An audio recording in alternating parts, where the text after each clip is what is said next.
ఇప్పుడు మేము వెంసూరు మండలం అర్సలపాడు గ్రామంలో ఉన్నాము. అర్సలపాడులో ఉన్నాము, వెంసూరు మండలం. ఇప్పుడు ఒకళ్ళు కరోనా చనిపోయారని చెప్పేసి మాకు ఫోన్ చేశారు.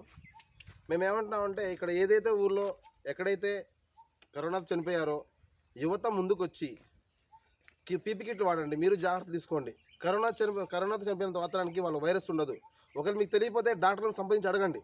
అంతేలేగాని కరోనా వచ్చిన వారిని ఒక వేరేలా చూడటం, ఆ కుటుంబాన్ని వేరేలా చూడటం చేయమాకండి అట్లా. ఓకేనా? దయచేసి నా మాట ఏనండి. మీకు ఒకవేళ తెలియకపోతే తెలుసుకోండి, కరోనా వచ్చిన వ్యక్తి దగ్గర వైరస్ ఉంటుందా లేదా, ఆ పట్టుకోవచ్చా లేదా అని మొత్తం కనుక్కోండి.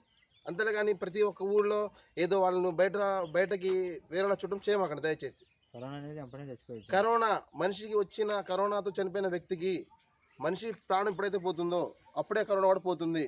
పెద్ద పెద్ద సైంటిస్టులు. ఓకేనా? ఒకవేళ మీకు డౌట్గా ఉంటే కనుక్కోండి, డాక్టర్ కనుక్కో సలహాలు తీసుకొని మీరు చేయండి. యువత ముందుకు రండి.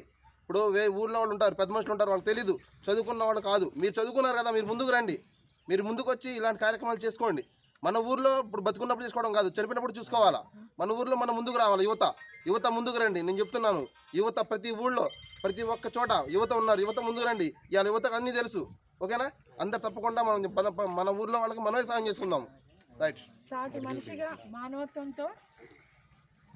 మనిషిగా మానవత్వంతో మనకు మనము కాపాడుకుంటూ పక్కవాన్ని కూడా కాపాడుకొని మనందరము ఒకే దాటి మీద ఆ కరోనాని యుద్ధంలాగా దాన్ని మనం జయించి మనకు మనం కాపాడుకొని మన సమాజాన్ని, మన ఊరిని, మన ఇంటిని, అందరినీ కాపాడుకుందాం ధైర్యంగా. అంతే తప్ప ఇదేమి మనల్ని అది భయపెట్టే పని లేదు.